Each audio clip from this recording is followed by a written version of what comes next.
அனைத்து தமிழர்களுடைய உரிமைகளுக்காகவும் தளராமல் பல்வேறு உரிமை போராட்டங்களை முன்னகர்த்தி கொண்டிருக்கின்ற சட்ட போராளி, இன்னும் செயற்பாட்டு வீரனாக இருக்கின்ற வழக்கறிஞர் புகழேந்தி பாண்டியன் அவர்களுடைய அலுவலகத்தில் அவரை சந்திப்பதையிட்டு மகிழ்ச்சி அடைகின்றேன். அண்மையில் உங்களுக்கு தெரியும், ஈழத்தமிழர் அகதிகள் பாதுகாப்பு குழு என்ற ஒரு அமைப்பினூடாக கையெழுத்து இயக்கத்தை முன்னெடுத்து இந்திய மண்ணில் வாழ்கின்ற, குறிப்பாக தமிழக மண்ணில் அன்னை தமிழகம் என்று வந்த ஈழ அகதிகளுடைய உரிமைகளுக்காக, அவர்களுடைய குடியுரிமை உள்ளிட்ட அனைத்து உரிமைகளுக்காகவும் ஒரு போராட்ட இயக்கத்தை உருவாக்கி அதை வலிமையாக செயற்படுத்துகின்ற ஒரு முன்முனைப்பை பலகாலமாக முன்னெடுத்து வந்தாலும் அண்மையில் அதனுடைய செயற்பாடு ஒரு கையெழுத்து இயக்கமாக நீதியரசர் ஹரிபரந்தாமன் மற்றும் IAS அதிகாரி சகாயம் அவர்கள் ஆகியோர் முன்னிலையில் பல தமிழின தொண்டர்களுடைய முன்னெடுப்பில் அந்த கையெழுத்து இயக்கம் நடைபெற்றது. அதனை அடுத்து வெளிவந்தது ஒரு அறிக்கை இந்திய அரசிடமிருந்து ஈழத்தமிழ் அகதிகள் பற்றிய ஒரு தகவலாக, செய்தியாக. அது பற்றிய பல குழப்பங்கள் ஈழத்தமிழர்களுக்கு மட்டுமல்லாமல் தமிழக உறவுகளுக்கும் உண்டு. அந்த ஒரு அதை பாராட்டியும் அதனூடாக அனைத்து மக்களுக்கும் மகிழ்ச்சியான செய்தி, ஈழத்தமிழர்களுக்கு குடியுரிமை கிடைத்ததாக ஒரு பரவலான செய்தி வந்தது. அதனுடைய உண்மையான விடயம் என்ன என்பதை பற்றி வழக்கறிஞர் அவர்களிடம் நாங்கள் நேரடியாக அறிந்து கொள்ளலாம். வணக்கம் திரு புகழேந்தி பாண்டியன் இல்லையா? எனவே இது பற்றிய விளக்கத்தை சற்று விளக்கமாக உறவுகளுக்கு சொல்ல முடியுமா? இதை பொறுத்தளவுல இப்ப இதற்கு முன்பு வெளிநாட்டினர் சட்டம், ஃபாரினர்ஸ் ஆக்ட்னு ஒரு ஆக்ட் இருந்தது. அந்த ஆக்டை ரிப்பீல் பண்ணிட்டு எடுத்துட்டு இப்போ புதுசா இந்திய அரசு ஒரு சட்டத்தை கொண்டாந்துருக்காங்க, இமிகிரேஷன் அண்ட் ஃபாரினர்ஸ் ஆக்ட்னு. இந்த சட்டம் என்ன சொல்லுதுன்னா, பிரிவு 3ல இந்தியாவுக்குள்ள பாஸ்போர்ட் இல்லாம, விசா இல்லாம யார் வந்தாலும் அவர்கள் சட்டவிரோதமாக இந்தியாவிற்குள் வந்ததாக கருதப்பட்டு அவர்கள் சட்ட ரீதியான நடவடிக்கைகளுக்கு உட்படுத்தப்படுவார்கள் என்று சொல்லியிருந்தது. இதே போல பல்வேறு விஷயங்கள் இதுல உண்டு. ஆனாலும் இப்ப இதுல ஒரு பெரிய சிக்கல் என்னன்னா, திபெத்திலிருந்து வந்த அகதிகள், அதே போல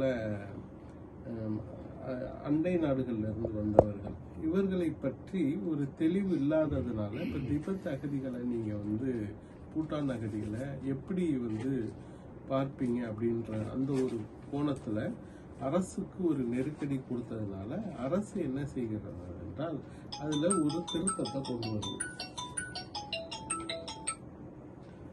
அரசு அதுல ஒரு திருத்தத்தை கொண்டு வருது. அது என்ன கொண்டு வருதுன்னா, இப்ப திபெத் மற்றும் பூட்டான் அகதிகளை பொறுத்தளவுல அவங்க இன்றைக்கு வரை அவர்கள் இந்தியாவுக்குள்ள அதாவது பாஸ்போர்ட் இல்லாம, விசா இல்லாம வந்திருந்தா கூட அவர்கள் இந்தியாவில் தங்கி இருப்பதற்கு அவர்களுக்கு முழு உரிமை வழங்கப்படும். அவர்கள் அவர்களுக்கு அந்த புது சட்டத்திலிருந்து விலக்களிக்கப்படுகிறது. அதே போல ஆப்கானிஸ்தான், பங்களாதேஷ், பாகிஸ்தானிலிருந்து வந்த இந்துக்கள், கிறிஸ்தவர்கள், சீக்கியர்கள், பாசிகள் போன்ற இஸ்லாமியர்களை தவிர மற்றவர்களுக்கு கிட்டத்தட்ட இந்த 31/12/2024 வரை வந்தவர்களுக்கு பாஸ்போர்ட் இல்லாம வந்திருந்தாலும், விசா இல்லாம வந்திருந்தாலும் அவர்களுக்கு இங்கு தங்கி இருப்பதற்கு முழு உரிமை வழங்கப்படுகிறது.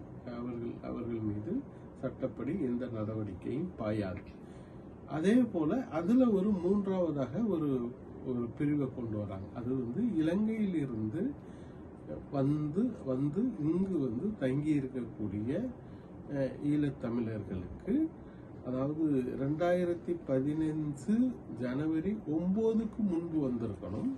அதே நேரத்தில் அவர்கள் மத்திய அரசு அல்லது மாநில அரசின் அனுமதி பெற்று இங்க எங்கேயாவது பதிவு பண்ணியிருக்கணும். மத்திய அரசுடையும் அப்படி பதிவு செய்தவர்கள் மீது எந்த ஒரு நடவடிக்கை இந்த ஃபாரினர்ஸ் ஆக்டினுடைய பிரிவுகளின்படி நடவடிக்கை எடுக்கப்பட மாட்டாது அப்படின்னு சொல்லியிருக்காங்க. இதுதான் இந்த சட்டத்தில் சொல்லும் பொழுது ஈழ அகதிகள் பலர் பதிவு செய்யாமலும் இருக்கின்றார்கள். ஆமா, அதாவது வந்து பாஸ்போர்ட்டோட வந்திருப்பாங்க, விசாவோட வந்திருப்பாங்க, ஆனா பதிவு பண்ணாம இருந்திருப்பாங்க. அவர்களுடைய நிலை ஆமா, அப்ப அவர்களுடைய நிலை வந்து இதுல ஒரு கேள்விக்குள்ளாகத்தான் இருக்கு. அதனால நம்ம என்ன சொல்ல வர்றோம்னா, நீங்க வந்து இந்தியாவில் போரினால் பாதிக்கப்பட்டு இந்தியாவிற்குள் வந்து இங்கு தங்கி இருக்கக்கூடிய, அதாவது வந்து முகாம்கள்ல கிட்டத்தட்ட முன்பு 110 இருந்துச்சு, இப்ப 103 முகாம் இருக்கிறதா சொல்றாங்க. இந்த 103 முகாம்களிலும் அதே போல வெளியிலே தங்கி இருக்கக்கூடிய, பதிவு செய்தும் தங்கி இருக்காங்க, பதிவு இல்லாமல். அப்ப அவர்களுக்கு நீங்க வந்து ஒன்று பதிவு செய்யப்பட்டு அவர்களுக்கு குடியுரிமை யார் யார் இருக்காங்களோ அவங்களுக்கெல்லாம் நீங்கள் குடியுரிமை கொடுங்க அப்படின்றது இப்போ நம்ம கோரிக்கை. ஈழ அகதிகள் பாதுகாப்பு குழுவினுடைய நோக்கமும் அதுதான். அதற்காகத்தான் நாங்கள் வந்து ஆர்ப்பாட்டம் நடத்தினோம். அதற்கு அடுத்த போராட்டமாக கையெழுத்து இயக்கம் நடத்திக்கிட்டு இருக்கோம். இது தொடர்ச்சியாக நீடித்து கொண்டிருக்கிறது. அடுத்த கட்ட போராட்டங்களையும் நாங்கள் வந்து கூடி பேசி முடிவெடுத்து செயல்படுத்த இருக்கிறோம். ஆகவே வரும் தேர்தலில், வரும் இந்த தமிழக சட்டமன்ற தேர்தலில் அரசியல் கட்சிகள் பேசக்கூடிய ஒரு பொருளாக ஈழத்தமிழர்களின் குடியுரிமை ஒரு மிக முக்கியமான ஒரு விடயமாக இருக்கும் என்பது உண்மை. ஆகவே அதை நோக்கி நாங்கள் பயணிக்கிறோம். கண்டிப்பாக அவர்களுக்கு இங்கு கிட்டத்தட்ட, ஏனென்றால் வெளிநாடுகளுக்கு சென்றவர்கள் எல்லோருமே குடியுரிமை பெற்று பெரும்பாலும் இருக்கிறார்கள். ஆகவே இந்த ஒரு தாய் மண்ணிற்கு இது போல, அதாவது தொப்புள்கொடி உறவு என்று சொல்லி அவர்கள் தமிழ்நாட்டிற்கு வந்தவர்களுக்கு குடியுரிமை கொடுக்க மறுப்பது என்பது ஒரு மனித உரிமை மீறலான செயல்தான். அப்படித்தான் நம்ம பார்க்கிறோம். ஆகவே அந்த வகையில் வந்து இந்த குடியுரிமைக்கான போராட்டம் தொடரும். அதனால் மக்களே, என்னவென்றால் நீங்கள் இதுவரையில் சொல்லிக் கொண்டிருக்கிறீர்கள், இந்திய அரசு ஈழத்தமிழர்களுக்கு குடியுரிமை வழங்கப் போகிறது என்று. அதில் எள்ளளவும் உண்மை இல்லை என்பதும், இங்கே ஈழத்தமிழர் அகதிகள் பாதுகாப்பு குழுவினுடைய போராட்டம் மட்டுமல்ல, ஈழத்தமிழர்களுக்கான குரல் கொடுப்பின் தேவையும் காலத்தின் தேவையாக மிக மீச்சாக இருக்க வேண்டிய ஒரு காலம் இது என்பதும் இங்கே முக்கியமாக உற்று நோக்கப்பட வேண்டும். போராடாமல் எந்த உரிமையும் கிடைக்கப் பெறுவதில்லை. அந்த வகையில் இப்பொழுதும் கூட நான் நினைக்கின்றேன், சிறப்பு முகாம் பற்றி தொடர்ச்சியாக குரல் கொடுத்து வருகின்ற வழக்கறிஞர் கோனேந்தி பாண்டியன் அவர்கள் சொல்லியது போல 7 பெண்கள் உள்ளிட்ட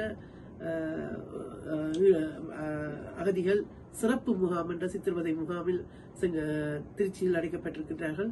அவர்களுடைய விடுதலைக்காக குரல் கொடுத்து வருகின்றனர். இப்பொழுது அவர்களுடைய நிலைப்பாடு எவ்வாறு இருக்கின்றது?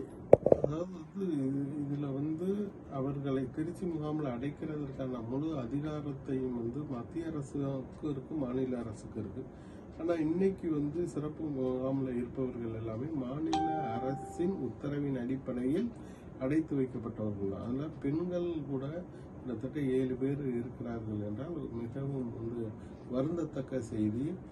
ஆகவே வந்து அவர்களை உடனடியாக விடுதலை செய்ய வேண்டும் என்பதுதான் நம்முடைய கோரிக்கை. அதை நாங்கள் வந்து எப்படி குடியுரிமை இந்திய அரசு கொடுக்க வேண்டும் என்ற கோரிக்கையை இந்திய அரசை நோக்கி வைக்கிறோமோ, அதே போல சிறப்பு முகாமை இருப்பவர்களை விடுதலை செய்ய வேண்டும் என்ற இந்த கோரிக்கையை தமிழக அரசை நோக்கி வைத்துக் கொண்டிருக்கிறோம்.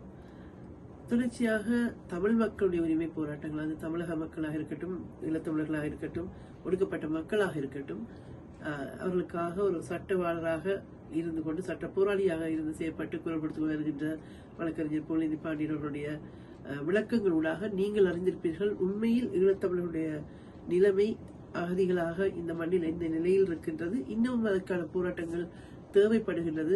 எனவே தேர்தல் காலங்கள் நெருங்குகின்றன. இந்த தேர்தல் காலத்தில் குரல் கொடுப்பது தமிழக மக்களுடைய ஒரு பெருங்கடமையாக இருக்கின்றது. இந்த விடயத்தில் வலிமை சேர்ப்பது இது மட்டுமல்ல, தமிழக மக்களுடைய அனைத்து சிக்கல்களுக்கும் உண்மையாக குரல் கொடுக்கின்றவர்களை இனம் கண்டு அவர்களுடைய தலைமைத்துவத்தில் இந்த உங்களுடைய வாக்குகளை பொன்னாக நீங்கள் வாக்களிப்பதற்கு, சரியான நபர்களை தேர்ந்தெடுப்பதற்கும், தேர்தல் அரசியல் கடந்தும் உங்களுடைய போராட்டங்களை முன்னெடுப்பதற்கும் இத்தகைய செயற்பாட்டாளர்களை ஊக்குவித்து அவர்களுடைய செயற்பாடுகளை, போராட்டங்களை வலிமைப்படுத்துமாறு அனைவரையும் கேட்டுக்கொள்கின்றேன். உங்களுடைய இந்த நேரத்துக்கும் தொடர்ச்சியான பணிகளுக்கும் மிக்க நன்றி தோழர்.